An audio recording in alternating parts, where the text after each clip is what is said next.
Pengurus Wilayah Ikatan Pejabat Pembuat Akta Tanah Jawa Barat mengadakan seminar nasional dengan bertemakan urgensi pembentukan Bank Tanah sebagai badan hukum khusus. Kegiatan seminar nasional ini diselenggarakan pada hari Rabu, 29 September 2021, bertempat di Intercontinental Dago Pakar Hotels yang diadakan secara daring dan luring dengan tetap menerapkan protokol kesehatan yang ketat. Seminar nasional yang membahas secara mendalam tentang Bank Tanah sebagai badan hukum khusus yang berfungsi melaksanakan perencanaan, perolehan, pengadaan, pengelolaan, pemanfaatan dan pendistribusian tanah sebagai bagian dari kebijakan strategis Cipta Kerja berdasarkan Undang-Undang Cipta Kerja Nomor 11 Tahun 2020 dan penyelesaian sengketa pertanahan.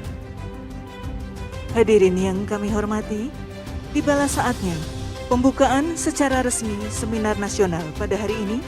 Berkenan kepada Ketua Pengwil Jabar IPPAT, Ibu Osi Anggan dari SH, dan Ibu Irene Kusumawardani SH selaku Ketua Pelaksana untuk naik ke atas panggung.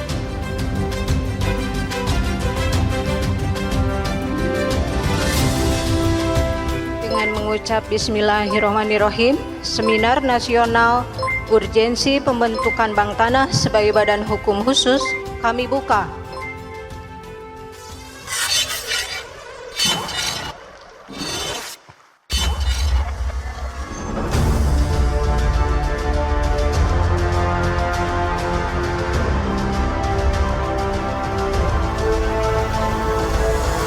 Ditandai penekanan tombol, maka Seminar Nasional Urgensi Pembentukan Bank Tanah sebagai Badan Hukum Khusus telah resmi dibuka.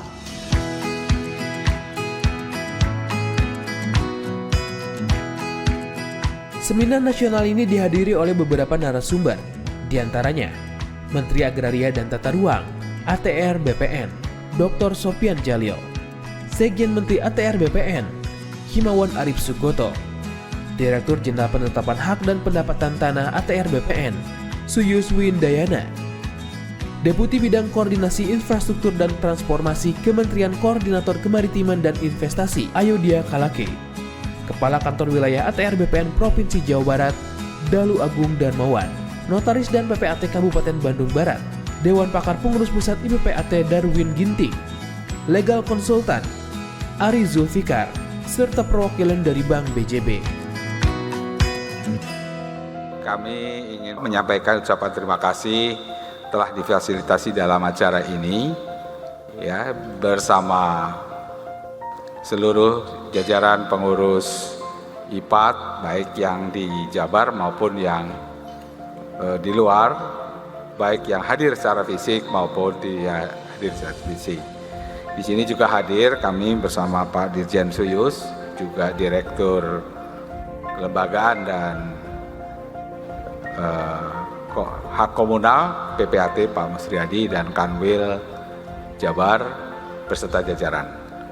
Baik, tapi ada pesan Pak Menteri selalu. Kita sebagai mitra kerja yang mungkin tadi saya tanya Pak Musriyadi, berapa jumlah PPAT seluruh Indonesia mencapai angka 21.000. Sudah lebih banyak dari pegawai ATR BPN-nya ya. Jadi organisasi yang besar yang tentunya kita mengucapkan terima kasih atas kerjasamanya selama ini. Banyak hal-hal yang sudah Bapak dan Ibu kontribusi dalam melaksanakan tugas dan profesi masing-masing sehingga saat ini negara kita terus maju dan baik. Tetapi juga ada beberapa catatan, baik itu dari aspek di kita, di satker kita, baik di daerah maupun di beberapa wilayah maupun tempat, kami akan memperbaiki. Untuk itu kami juga meminta jajaran dari PAT untuk melakukan pembinaan dengan baik. Kolaborasi antara kita bersama untuk menghasilkan kerja yang baik, bukan kerja yang mungkin akan menyulitkan ataupun merugikan masyarakat. Itu pesan Pak Menteri semua. Nanti Pak Suyus juga sudah dikasih wejangan banyak oleh Pak Menteri dalam masalah kerjasama dengan sesama mitra kerja. Karena cukup banyak ya mitra kerja dengan ATR BPN ini, memang yang terbanyak adalah PPAT. Kalau juga ada sekarang kita punya surveyor berlisensi, lalu nanti akan ada lagi dari aspek mungkin tata ruang dan sebagainya.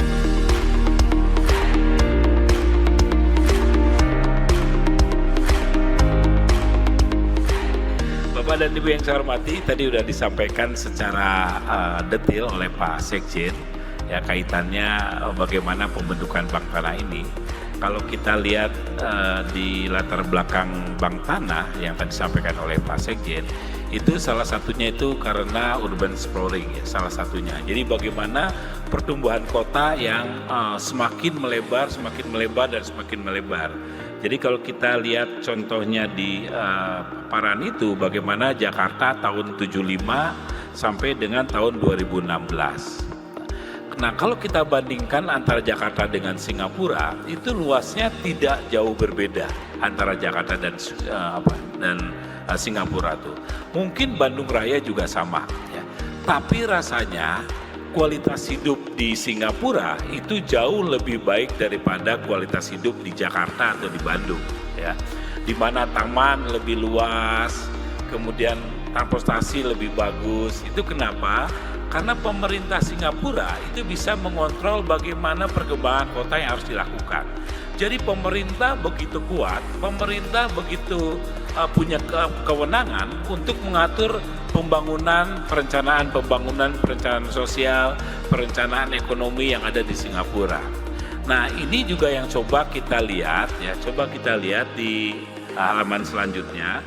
Itu bagaimana pertumbuhan harga tanah, kemudian bagaimana supply dan demand gitu ya. Nah ini menjadi kalau kita lihat, saya ke Soreang, saya ke Bandung Barat, itu ke Cimahi itu sudah tidak ada batas lagi tuh antara kota Bandung dengan beberapa kota di sebelahnya. Nah ini yang waktu itu coba digagas pada pemerintahan SBY ya, bagaimana waktu itu Pak JK kita akan membangun 1000 tower. 1000 tower itu artinya kita akan melakukan efisiensi terhadap pemanfaatan dan penggunaan tanah.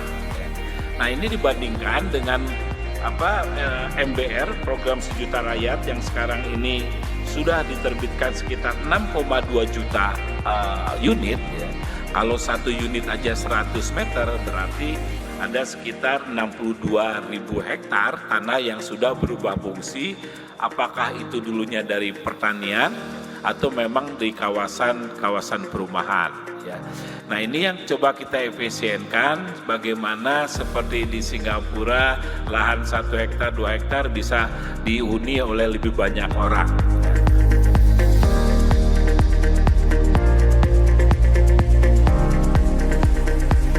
Beberapa hal yang selalu yang kami pelajari dan menjadi pertimbangan di dalam seseorang ataupun suatu perusahaan menginvestasikan dananya di suatu negara, yaitu yang pertama ada risk and reward. Jadi ketika berinvestasi dengan kondisi risiko yang tinggi, investor akan meminta imbal hasil yang tentunya tinggi juga. Demikian juga sebaliknya. Ini yang menimbulkan high cost ekonomi pada negara tujuan investasi. Selain itu juga kepastian hukum, ya, walaupun negara banyak memberikan insentif fiskal, ya, tetapi kepastian hukum selalu menjadi prioritas dari investor asing. Dan pemerintah sudah berusaha keras, diantaranya adalah dengan Omnibus Law, termasuk juga menetapkan Undang-Undang Cipta Kerja yang mensimplifikasi dan mengharmonisasi berbagai regulasi yang ada. Kemudian juga scale and timing. Jadi bagi investor itu semakin cepat realisasi arus kas masuk akan semakin baik, demikian juga sebaliknya. Jadi ini terkait dengan kemudahan dan juga kecepatan proses investasi. Potensi pasar yang besar, ini dari segi jumlah penduduk ya Bu ya, akan mempengaruhi juga market size. Selain itu unsur konektivitas, pelayanan transportasi logistik, ini di pelabuhan ataupun di bandara ya, konektivitas antar wilayah akan memegang peranan yang penting di dalam mengattract investasi asing. Kemudian yang dilakukan pemerintah adalah penyederhanaan persyaratan investasi dan juga kemudahan berusaha di Indonesia. Ini terkait dengan perizinan, ya, kemudian juga baik itu berusaha di sektor tertentu dan penyederhanaan persyaratan investasi. Jadi tadi sudah disampaikan oleh Pak Sekjen bagaimana kita bisa keluar dari middle income trap, ya. Kita membutuhkan investasi yang cukup masif, ya, yang cukup besar, ya, pada proyek infrastruktur. Ini dilakukan demi mendukung sebagai salah satu faktor enabler, ya, faktor pendukung untuk mendukung pertumbuhan produk domestik bruto dan juga untuk salah satu strategi kita keluar dari middle income trap ini. Infrastruktur gaps itu akan selalu menjadi hambatan, ya, bagi kita di dalam perdagangan internasional dan juga investasi. Jadi untuk menutup gap infrastruktur ini, studi dari World Bank menyatakan 5 tahun ke depan ini kita perlu sekitar lebih dari 500 miliar US dollar, ya, atau sekitar 100 miliar per tahunnya US dollar. Nah, yang juga menjadi penting adalah proyek infrastruktur di Indonesia ini sering terkendala dengan pengadaan tanah. Tadi kami sempat bincang-bincang dengan Pak Kanwil dan juga tandem kami itu adalah salah satunya Kementerian ATR BPN, ya. Bagaimana melakukan pembebasan lahan atau lokasi yang akan menjadi proyek pembangunan, khususnya proyek strategis nasional.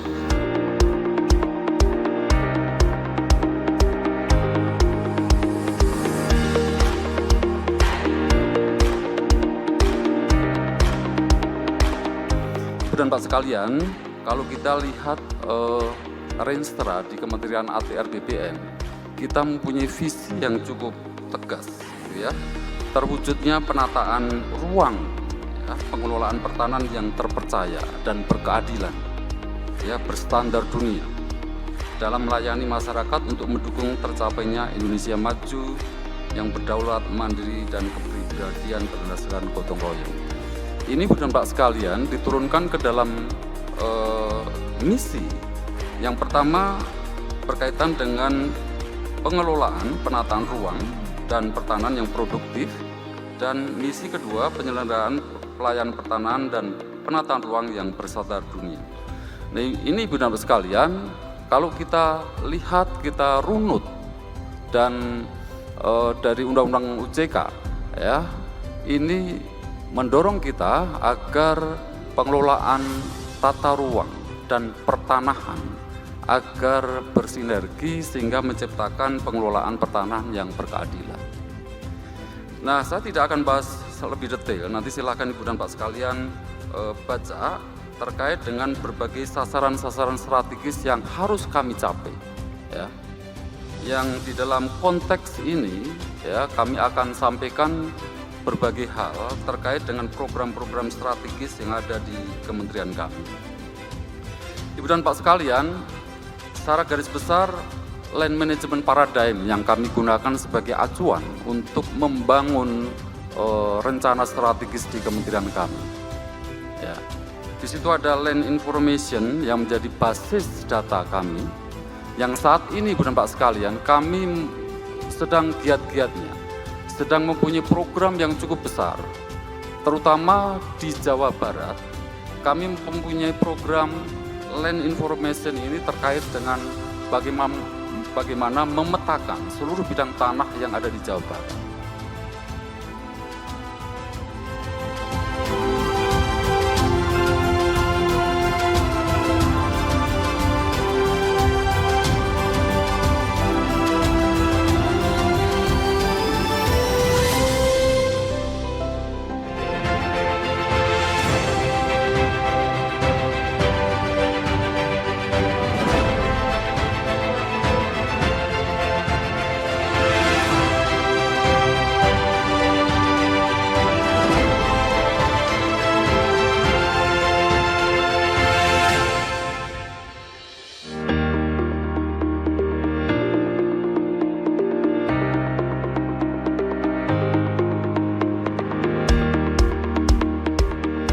Kehadiran bank tanah sangat penting untuk menghindari terjadinya ketimpangan ketersediaan tanah untuk pembangunan. Sesuai PP nomor 64 tahun 2021 tentang Badan Bank Tanah, merupakan yang paling penting diperhatikan dalam klaster pertanahan turunan Undang-Undang Cipta Kerja, karena dampaknya sangat luas pada kebijakan dan kelembagaan di bidang agraria secara nasional.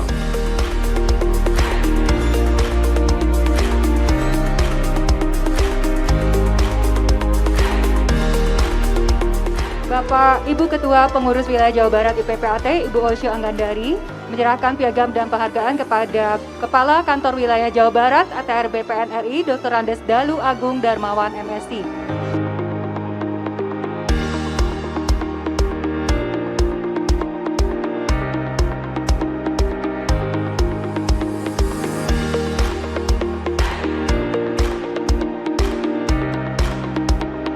Selanjutnya, penghargaan dan plakat diberikan oleh Sekretaris Pengurus Wilayah Jawa Barat, Ibu Yulia Mulyawati, kepada Moderator Dr. Erni Kencantawati SHMH.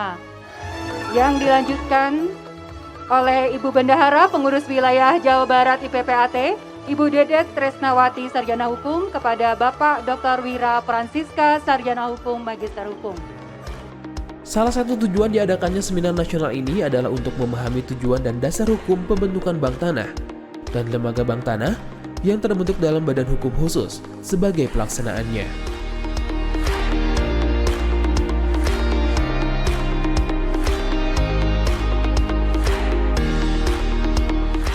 Selama ini sulit sekali kita mau mendorong proyek-proyek strategis nasional karena tidak adanya tanaman. Sekarang dialih, karena sudah ada nih, nanti kita tawarkan ke semua pihak yang membutuhkan. Itu konteksnya seperti itu. Jadi kita, pemerintah dari aspek supply-nya sudah menyiapkan adanya potensi tanah-tanah yang bisa dimanfaatkan. Itulah hadirnya Pak. Oh seperti itu Pak. Katakanlah satu lagi Pak, ini kan saat ini masih katakanlah penguasaan dari, ya mohon maaf tuan tanah ini bagaimana memberikan katakanlah apa? Sebenarnya kalau ketentuan dalam hukum pertanahan kita itu kan mereka selama memiliki hak dan memanfaatkan, mereka ya boleh saja, karena kita tidak ada ketentuan apapun mengenai batas kepemilikan gitu yang memang sebenarnya ada, walaupun kadang-kadang kan PP-nya banyak, jadi kita nggak tahu juga kan gitu ya, tapi mungkin nanti ke depannya tidak dalam konteks itu. Jadi juga apakah dalam batasan luas tersebut adakah pajak tambahan, itu belum dibahas juga. Jadi tapi untuk itu makanya pada tanah yang sudah terlantar, tanah yang sudah haknya mau habis, kan gitu, yang tata ruangnya sudah berubah.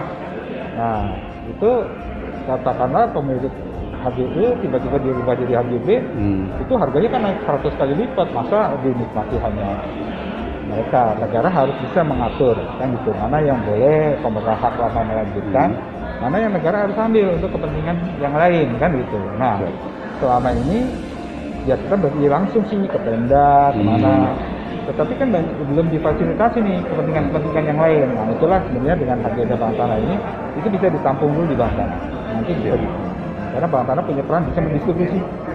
Memang agak unik ya badan ini gitu. Jadi badan ini harus hadir karena untuk menjawab tantangan baru.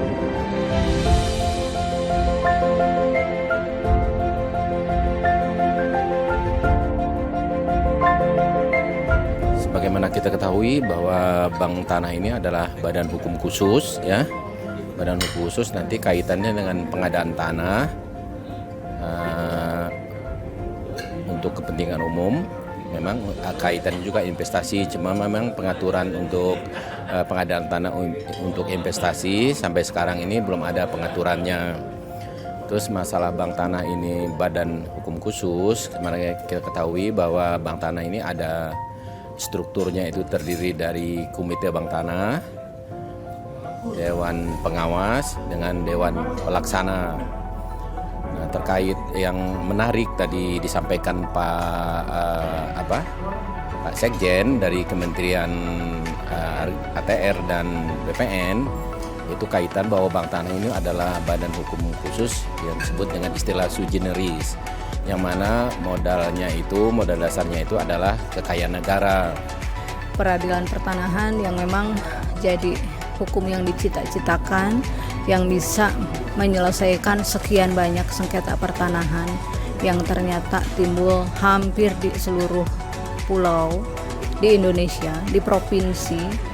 Dan kalau melihat sekarang muaranya hanya ke peradilan umum, kelihatannya tidak cukup untuk menyelesaikan sengketa yang ada.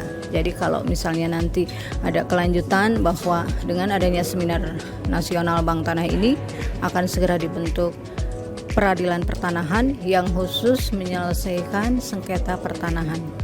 Mungkin itu harapan yang paling kami minta ya kepada Kementerian ATR BPN, bahwa hasil Semnas ini dapat diterima sebagai rumusan yang menjadi masukan untuk kementerian. Sekian mungkin dari saya, tapi izinkan mungkin sekretaris saya akan menambahkan sedikit dari Semnas tersebut. Penyelenggaraan mengenai urgensi badan Bank Tanah ini merupakan pertama kali yang diadakan oleh kami. Tadi juga Pak Sekjen juga sudah menyebutkan bahwa sosialisasi mengenai Bank Tanah ini baru sekarang diadakan, dan yang pertama adalah di Jawa Barat. Untuk itu merupakan suatu kehormatan bagi kami, Pengwil Jawa Barat IPPAT sudah melaksanakan apa yang sebenarnya mengenai Bank Tanah tersebut. Demikian, terima kasih.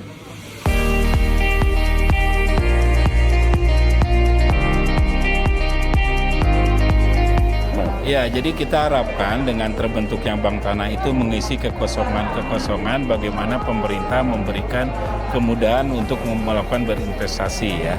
Nah, kalau kita lihat tingkat kemudahan berinvestasi kita itu masih di bawah peringkat di Singapura, di Malaysia, di Vietnam maupun di Laos gitu ya.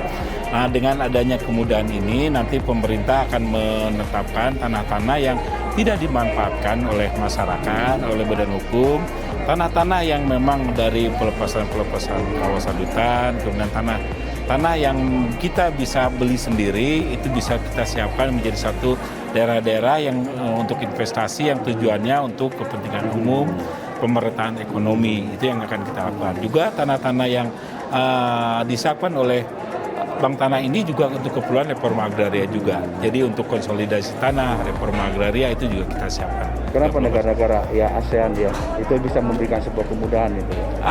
Yaitu karena pemerintah punya bank tanah, pemerintah mereka itu punya bank tanah. Jadi ada kawasan-kawasan yang pemerintah memang siapkan. Kalau sekarang ini pengusaha-pengusaha itu kan harus membebaskan tanahnya. Jadi mulai proses membelikan tanah dari masyarakat, membebaskan, membuat satu kawasan, itu butuh waktu. Di samping itu juga perizinan yang kita keluarkan waktu pada saat sebelum Undang-Undang CK ini menjadi masalah tersendiri.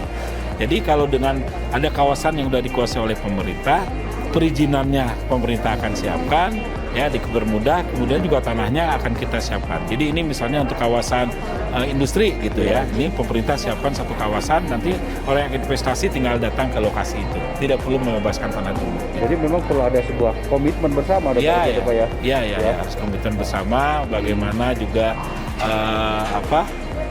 pemerintah akan membuat bank tanah ini ya untuk kepentingan pembangunan dan pemerataan ekonomi. Untuk lebih mempermudah ini berapa? Ada target khusus nggak Pak dari ini? Kita lagi coba, nanti memang sudah ada beberapa tanah-tanah yang akan dijadikan sebagai aset bank tanah ya. Kemudian modal juga sudah disiapkan oleh pemerintah. PP yang PP-nya sudah ada, peraturan pemerintahnya yang sedang peraturan presiden sedang kita siapkan. Mudah-mudahan bulan depan itu bentuk dari bank tanah itu sudah bisa, sehingga itu menjadi satu badan hukum yang bisa kita siapkan tanah-tanah yang sudah kita siapkan melalui program-program. Istilahnya ini apresiasi yang perlu diberikan ke IPAT Jawa Barat. Oh iya, IPAT Jawa Barat itu selalu membuat program-program yang saya pikir programnya berkelas nasional gitu ya. Jadi program ini kan kayak Bank Tanah ini baru ya, baru ini Pak Sekjen sampai hadir gitu ya. Buat saya ini sesuatu yang saya harus apresiasi ke IPAT Jabar gitu ya, karena dia tahu aja bisa mencium nih sesuatu yang memang baru dan harus diketahui oleh para PPAT gitu ya.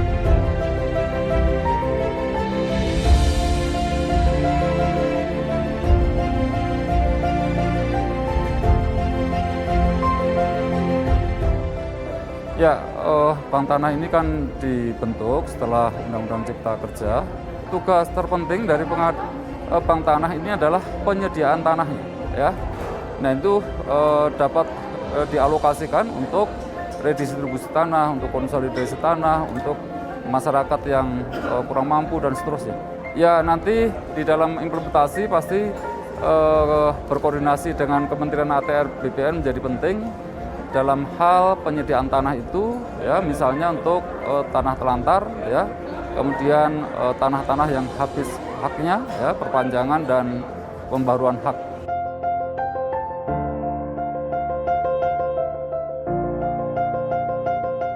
Ya, jadi ya sebagaimana tadi sudah kami sampaikan, yang kita harapkan adalah simplifikasi ya dan juga harmonisasi. Ada debottlenecking dari birokrasi yang selama ini ada, sehingga investor akan nyaman masuk ke Indonesia.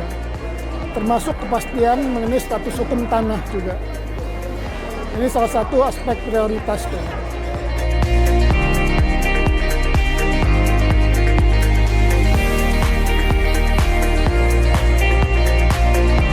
Ini adalah seminar nasional yang sangat penting, sangat up to date saat ini, karena ini merupakan bentuk sumbangsih dari Ikatan Pejabat Pembuat Akta Tanah untuk negara, untuk pemerintah, terkait dengan pengadaan bank tanah, yaitu urgensi pembentukan badan hukum untuk pengadaan tanah ini.